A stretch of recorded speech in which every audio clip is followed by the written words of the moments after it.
Lahat, kumusta po kayo? Unang-una po, salamat po sa Diyos at binigyan tayo ng magandang panahon.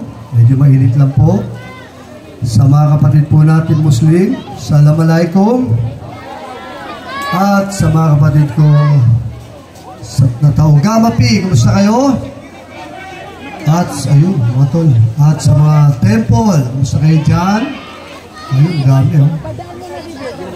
Maraming salamat po sa oras po ninyo at binigyan niyo kami ng panahon. Yan. Magpapakilala lang po ko ng konti doon po sa mga hindi nakakakilala sa akin, lalo na po yung mga kabataan. Ako nga po pala si Bong Alvarez, ang Mr. Excitement ng PBA. Pinanganak po at lumaki dito po sa Mendoza. Natuto mag-basketball sa Del Paso. Nag-elementarya sa Apolinario Mabini Elementary School. Alam ko po, lahat kayo rito. Sino nag-aaral sa Mabini rito? Yan, lahat tayo produkto ng Mabini. Ako po yung nagtapos ng elementarya noong 1979, year 79-80. Ako po yung manlalaro ng taon, athlete of the year. May mga kaklase po ako dito.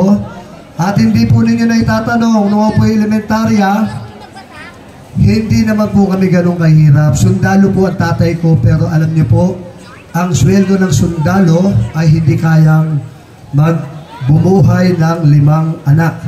Kaya nung ako po elementarya, ako po nagtitinda ng dyaryo. True story po yan. Tanungin niyo si Mantom, diyan po kumukuha sa dulo ng Vergara, diyan po kumukuha ang dyaryo. Alas 3 na madaling araw, nakapila ko dyan, kumukuha ko dyaryo. Pagkasimbang gabi, nakikipag-away po ko sa underpass. Yung mga taga-palengke, yan ang kalaban namin niya kasi pag dyan ka naglatag ng dyaryo, 30 minutes, ubos na ang dyaryo mo. Kaya sobra po, ang sarap pong ikwento kung paano proud. Very proud po kung sabihin na ako po'y batang Quiapo. Kaya mga bata, hindi nyo na alam. Nakakatuwa po kasi sa totoo lang po medyo kanina nakaka-nervyos kasi star-studded tayo ngayon. Pero pinaulakan tayo ng dating Mayor Lito Atienza at mamaya po abangan nyo. Meron tayong special guest bukod po sa ating mahal na Yorme. Kaya sobrang swerte po natin mga batang Quiapo. Swerte po natin.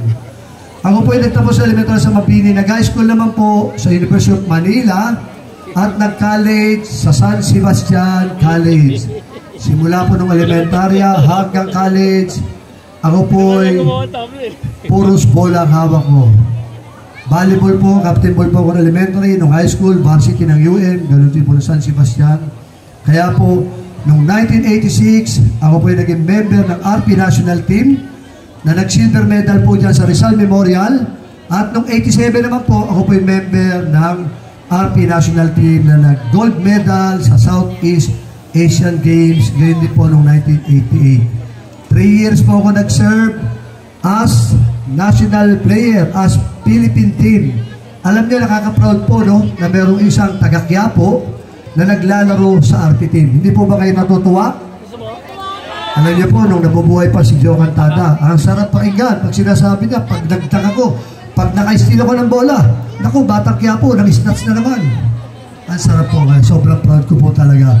Naalala ko po lahat siya, lahat ng magazine, pag-cover ako, Bong Alvarez, batang Quiapo. Alam po ninyo yan. Alam po ninyo. Yung mga tatay, nanay, senior. Kaya sobrang saya ko po at sa totoo lang po, ako po ngayon ay isang karangalan po sa akin, mapabilang sa Yorme's Choice. Kasama po ng aking mga ka-Yorme's Choice. Ayan. At sa ating po susunod na Congresswoman na napakasipag, Congresswoman Apple Nieto. Palakpakan naman po natin. At sa ating pong susunod na Vice Mayor ang magbibigay ng liwanag ng Maynila, Vice Mayor Chi Atienza. Ayun. Dito yung airpot. At siyempre po, ano naman natin, sa hinihintay natin lahat ang pagpabalik. Lagi sinisigaw ng mga, ano yun, sa totoo lang, mga batang Quiapo, alam ko lahat kayo, namimiss nyo na si Yorme. Lahat naman tayo dito, kahit nung tumakbong presidente si Yorme. Yorme tayo ang ating pumahal na Yorme Isko Moreno Dumagoso. Palakpakan naman po natin. Tuwang-tuwa po ako talaga na napili ako ni Yorme kasi sa totoo lang po, no? Sa totoo lang. Wala ako ngayon sa harapan nyo kundi ako kinuha ng ating mahal na Yorme. At like mga sinasabi, parati ang sinasabi sa amin, kung magsasalita kayo, after niyo magsalita, lagi sabihin nyo, Manila, God first. Lagi niyang inuuna ang Panginoon Diyos. Yan po ang sikreto ng ating mahal na Yorme Isko Moreno. Sa lahat ng gagawin niya, inuuna niya ang Diyos. Biblical po yan. Nasa Bible po yan sa Mateo 6:33. Nakalagay po doon. Seek first the kingdom of God and His righteousness, and all these things shall be added to you. Lahat po pala ng pangarap natin sa buhay ay matutupad pag inuna natin ang Panginoon Diyos. Naniniwala po ba kayo ron? Siyempre po, alam niyo, mga batang Quiapo, mga religyoso yan eh. Di ba? Akala nila, ganun tayo mga Quiapo. Dahil ko ang pinikwento, isa nakakalungkot. Dati, may advantage, may disadvantage. Sabi ko, kahit nung naglalaro pa ako, nung college, nakakatuwa po eh. Kasi pag mga atinista, lasalista, kasama sa lamesa, tapos magsisiyar sila, kahit naiiwan yung cellphone, pagka ako nag-CR, kahit iwan nila yung ano, pero pagka ako nandoon, pag sila nag-CR, para wala mga tiwala eh. Puta, batang Quiapo eh, di ba? Pero hindi naman po lahat gano'n. Kasi ako po yung biniyayaan ng Panginoon ng sobrang blessing. Kaya sinasabi ko sa lahat ng bata, biro nyo natuto lang po mag-basketball sa Del Paso. Sa Del Paso ha. At yung narating ko po yung tugatog ng tagumpay. Maximum salary sa PBA. Na natuto lang ako mag-basketball sa Quiapo. Pagkatapos ko po wala na eh. Wala na eh. Sino masasabi nyo? Taga Quiapo na PBA. Meron po ba? May alam po ba kayo na PBA taga Quiapo? Wala na. Kaya very proud po ako talagang sinasabi sa inyo. Kaya paulit-ulit ko po sinasabi. Kami po, kasama ng mga Yorme, kami po yung kumakatok sa inyong mga puso. Sana po mapasukin niya kami dyan at kung pwede, huwag niyo na kami palabasin niya. Pwede po ba yun?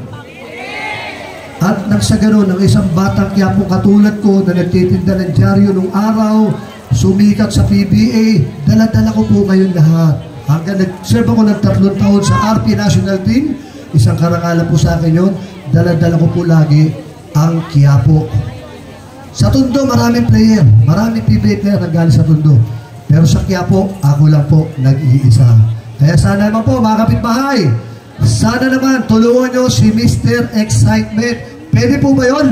Yes! Yun lamang po. Maraming salamat po sa inyo muli. Manila, God first!